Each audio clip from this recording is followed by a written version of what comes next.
Hola, muy buenos días a todos. Muchas gracias. En esta media hora que vamos a estar, bueno, media hora un poquito más breve, que vamos a estar con vosotros, tanto mi compañera Monse Sola como yo, os vamos a presentar una propuesta metodológica que parte de la mesa de trabajo de archivo documento electrónico del Consejo de Archivos de la Comunidad de Madrid, centrada en, como ha indicado Beatriz, en la identificación y valoración de información contenida en bases de datos. Dicho de otra forma, es una propuesta metodológica con la que humildemente queremos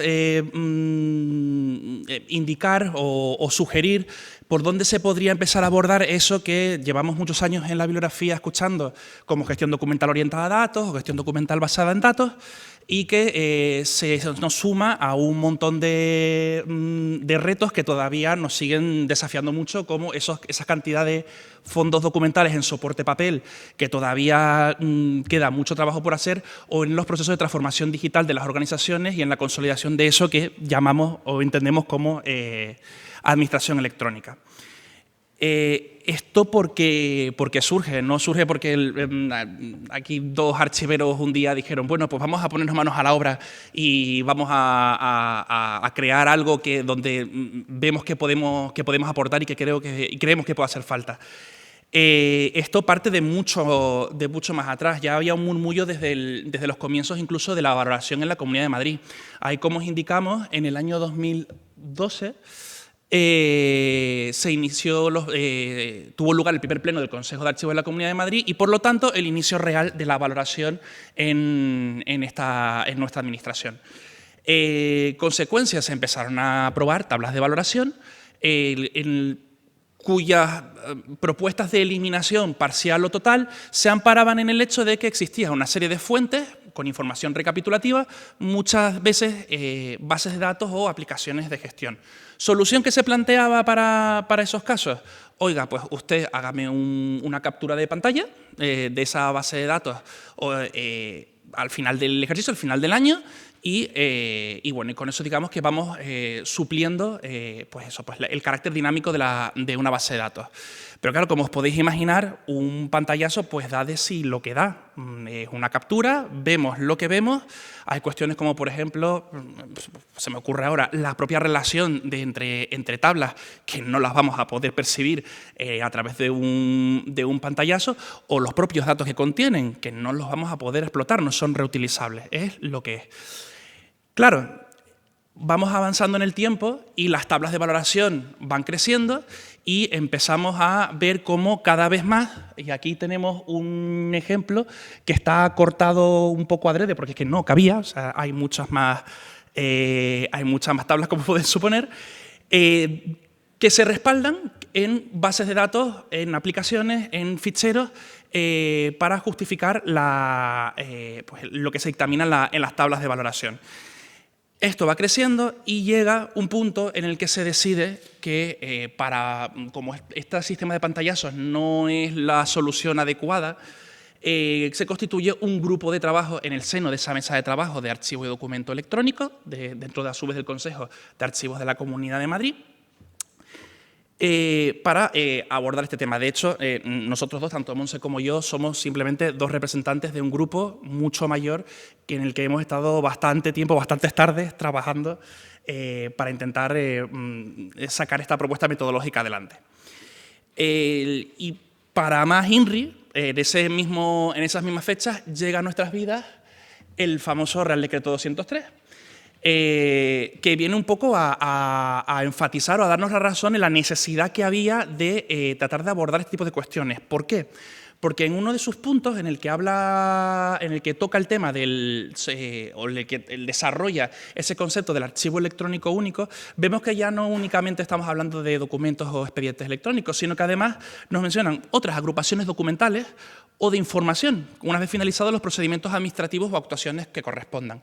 Es decir, ese objeto de estudio nuestro, esa información contenida en las bases de datos, cuadra aquí perfectamente, y su entorno de gestión y de custodia es el archivo electrónico único. Y además, en su disposición adicional primera, nos incluye un montón de nuevas normas técnicas de interoperabilidad, entre las cuales, oh sorpresa, tenemos una norma técnica de interoperabilidad de tratamiento y preservación de bases de datos, que está anunciada y que todavía está pendiente de desarrollo. Pero si ya nuestro propio contexto de tablas de valoración respaldadas en bases de datos recapitulativas o el propio desarrollo reglamentario que estábamos viendo, todo paralelo una cosa de la otra, es que además el resto del mundo, el resto de la vida nos estaba mandando señales. ¿Y señales por qué? Pues en primer lugar porque tanto a nivel público como a nivel privado, el proceso de transformación digital era algo ya incuestionable. Nosotros estamos muy acostumbrados al sector público, Ley 39 y todo lo que vosotros también conocéis, pero también en el sector privado. A nadie se le pasa, por ejemplo, el auge del comercio electrónico o de la realización de negocios a nivel electrónico o las propias formas de comunicación digamos, nuevas a raíz del desarrollo de la tecnología.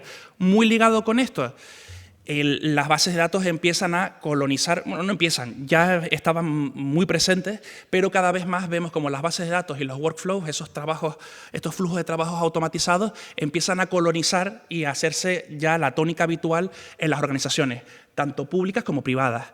Y ligado con esto, y con lo primero que he mencionado de la transformación digital, tanto en el sector público como en el privado, vemos que cada vez más hay más acciones, más decisiones, más actuaciones que se sustentan únicamente en datos, datos que tienen un valor probatorio. Y esto hace que una cosa sumada con la otra tengamos un nuevo frente, que son esos datos con valor archivístico, que se nos suma a todos los retos que como archiveros ya tenemos a la espalda. Y fruto de esas inquietudes y de ese grupo y de todo este contexto, hemos desarrollado una propuesta metodológica. Os pongo ahí que está en fase borrador, lo tenemos en el horno a punto ya de salir, casi está a punto de caramelo. El estado actual está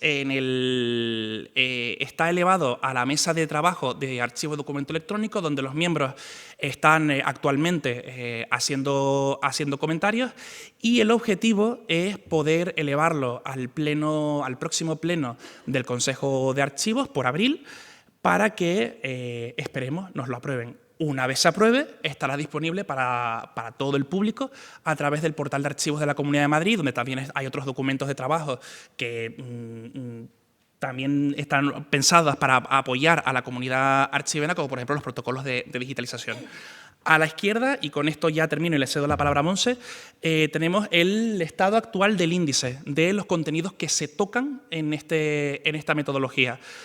Como veis, y es lo único que voy a tocar para que ya Montse desarrolle cada uno de los epígrafes de una manera más amplia, hemos querido que sea un documento breve, hemos querido que sea un documento conciso. De hecho, si os fijáis, prácticamente las conclusiones llega prácticamente a la mitad del documento. La otra mitad del documento son anexos que hemos tenido que desarrollar por cuestiones puntuales de la metodología, que por cuestiones cómodas y operativas hemos considerado sacarlas fuera. Pero hemos querido hacer eso, un documento corto, un documento conciso, sin intención de que se convierta en un documento propiamente académico. Y para la metodología, pues ya, Montse, todo tuyo. Sí. ¿Vale? Buenos días. Bueno, pues os voy a contar un poco, y te vamos a mencionar varias veces, porque, como dices, una cosa que parece bastante sencilla, la verdad es que nos ha llevado mucho tiempo. Empezamos en el 2019, yo no sé, borradores, puede haber 40 borradores, porque lo primero que teníamos que centrar era qué era lo que queríamos hacer. Entonces, una de las cuestiones que nos planteamos al principio era ¿qué estamos valorando, la base de datos o la información que contiene la base de datos? Otra pregunta, ¿qué es una base de datos? Empezabas a buscar que si bases de datos estructuradas, que si semiestructuradas, que si no estructuradas, bueno, una locura. Entonces, elegimos al final una definición que es bastante sencilla y que todo el mundo pueda entender. Es la recopilación organizada de información que se almacena de forma electrónica en un sistema informático y que está controlada por un software para que podamos trabajar con ella. Punto. Entonces, ahí que entra todo, desde un dato, un fichero, un objeto, una canción, todo lo que queramos está almacenado en bases de datos. Lo que pasa que pueden ser diferentes tipos de bases de datos. Por otro lado, como os he dicho, como hay gran cantidad de variedad de bases de datos y depende de la fuente a la que te dirijas, te va a clasificar las bases de datos de una manera o de otra, nosotros nos fijamos en las cuestiones o cosas que nos importaban desde el punto de vista de nuestra profesión. Y entonces, por un lado, nos fijamos que había bases de datos que pueden sustentar documentos electrónicos y otras que no sustentan documentos electrónicos. También vimos que había bases de datos que no sustentan procedimientos administrativos como tal, pero que sí son producto de la actividad de la administración y pueden tener valor testimonial, informativo, probatorio. Por ejemplo, la aplicación que utilizamos para los fichajes, pues en el fondo es una base de datos, pero no sustenta un procedimiento administrativo. También hay bases de datos que pueden ser o contener información con valor probatorio per se, por ejemplo, un registro. Y luego hay bases de datos que contienen información recapitulativa, que está en expedientes o en otro tipo de aplicación o otro tipo de herramienta, pero que luego va chupando de ahí información y va creando una base de datos.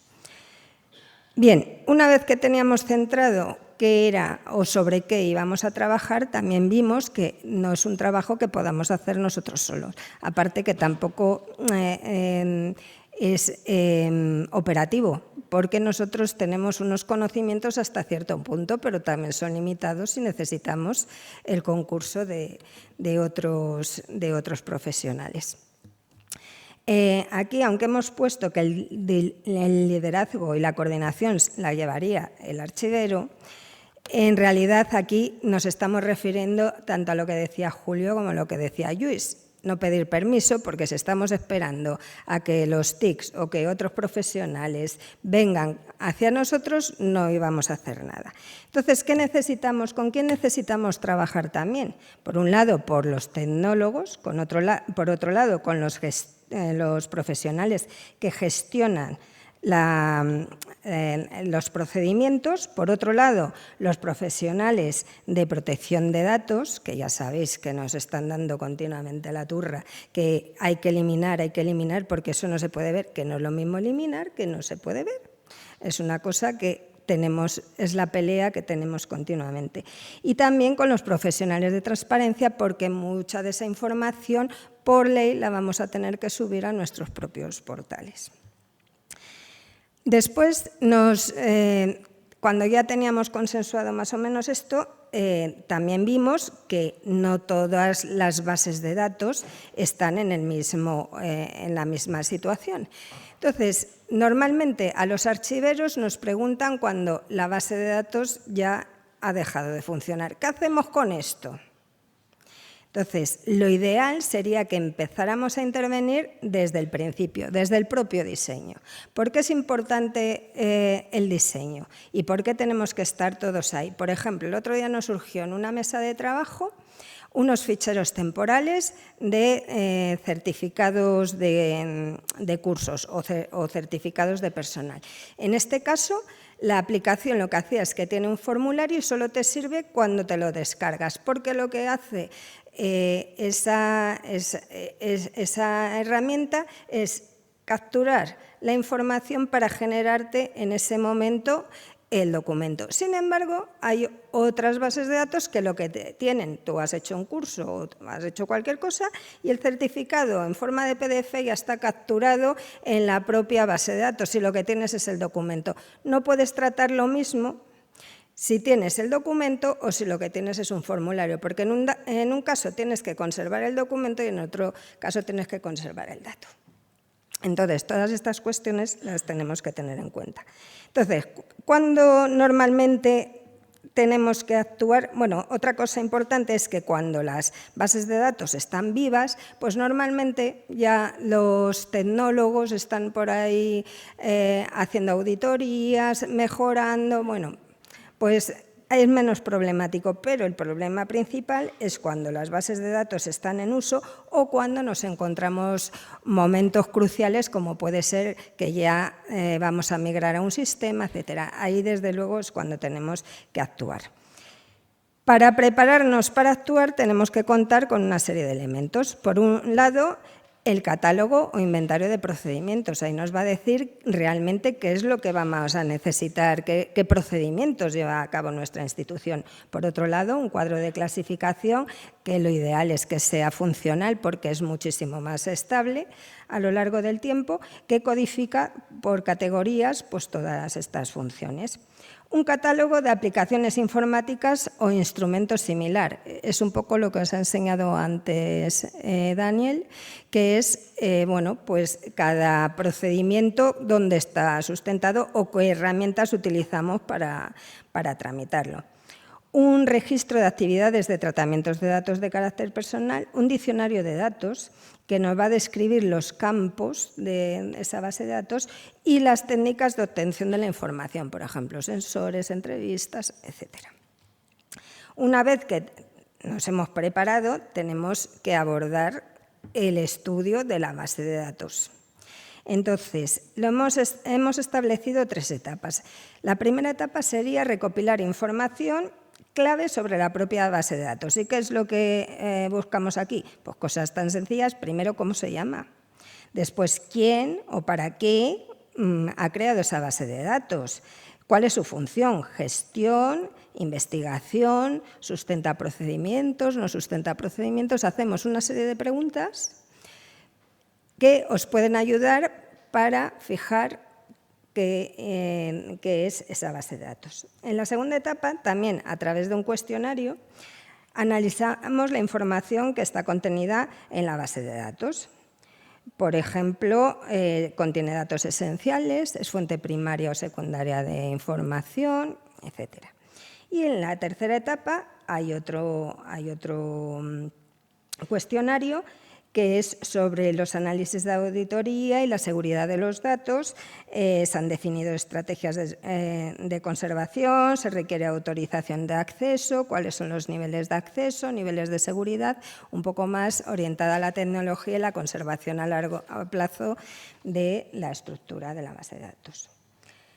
Partiendo de la información recabada en el punto anterior, pues ya abordamos lo que es la valoración. Tenemos una estrategia global de gobernanza de la información, es decir, no puede haber, la información no está compartimentada. La información, nosotros generamos información, ya sea en documentos, en datos, etc. Entonces, tenemos que tener una estrategia para conservar toda la información que produce dicha institución.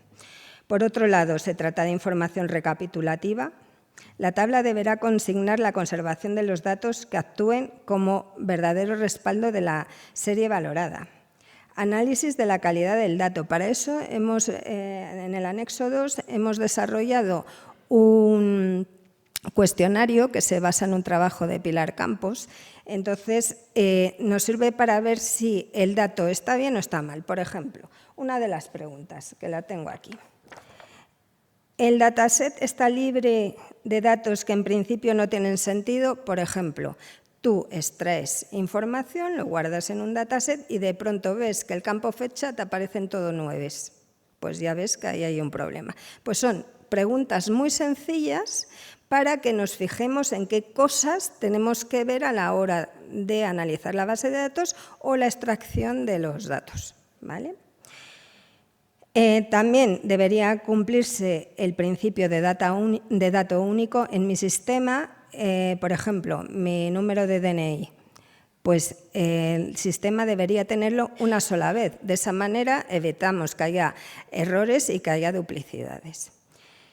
Otra cuestión que nos tenemos que plantear y que tenemos que ver si es posible esto antes de hacer la extracción del dato, de hacer el dataset, es ver si podemos depurar datos que sabemos que son erróneos. Y, por otro lado, determinar el valor secundario. Para eso proponemos que se utilice el cuestionario que está en el anexo 3, que es la aplicación de la comunidad de prácticas Valora. Entonces, en la comunidad de prácticas Valora, para establecer el valor secundario, se ha propuesto también la utilización de un cuestionario que tiene 12 preguntas o 12 criterios determinantes en forma de preguntas y se valoran del 0 al 2. O sea, puedes valorar 0, 1 y 2. Las preguntas son, por ejemplo, ¿respalda derechos y obligaciones? Pues tú puedes evaluarla del 0, 1 o 2. Si llegas a 2 puntos contestando todas esas preguntas, entonces no sabes lo que tienes que conservar, pero sí sabes que algo vas a tener que conservar. Si no llegas a 2 puntos, hay otros criterios complementarios para que puedas seguir evaluando. Hay criterios de unicidad, de completud, de usabilidad, de jerarquía o de extensión y alcance de la actividad, el impacto que tiene o a lo largo del tiempo o sobre un gran número de personas. Aunque se sale, claro, luego tenemos que ver, vale, ya hemos analizado, ya hemos dicho que necesitamos conservar cierta información, ya le hemos dicho al tecnólogo qué información queremos conservar y que él la extraiga y la saque. Pero después, ¿qué? Pues hay que elaborar un protocolo de extracción de datos para la creación del dataset. Tendrá que definir la estrategia de conservación de esos datasets para que que garanticen todos los requisitos ENI de fiabilidad, autenticidad, integridad, disponibilidad, usabilidad en el futuro. Y habrá que añadir las entradas descriptivas de ese dataset en nuestro diccionario de datos. Como conclusiones, debemos procurar la conservación de la información que garantice los derechos y deberes de los ciudadanos y, por supuesto, de la organización o aquella que sea de interés para la investigación histórico-científica. Por lo tanto, las bases de datos no pueden quedar fuera. Después, tenemos que disponer de una información de calidad para que nos ayude a la toma de decisiones y, de esa manera, daremos mejor servicio al usuario. Y solamente deciros que esta es la primera versión que posiblemente es muy mejorable. Para eso esperamos que vayáis participando todos para irla incrementando y haciéndola cada vez mejor. Y también avisaros que aquí no os vamos a dar soluciones mágicas. Aquí os damos una serie de ítems para que vosotros podáis fijaros en qué necesitáis para analizar la información contenida en la base de datos, pero ese análisis lo vais a tener que hacer vosotros. Por último, quería agradecer a todos los componentes del grupo de trabajo, que son Beatriz Franco, Daniel, Francisca Martín Mateo, que hasta se nos ha jubilado trabajando en este documento, Lorenzo Mateus Ramos, del Archivo Central de la Universidad Rey Juan Carlos, Juan Fernando Pérez Santana, del Archivo Central de la Consejería de Vivienda, Transportes e Infraestructuras, y Raquel Simón Jiménez, que es una experta independiente. Muchas gracias.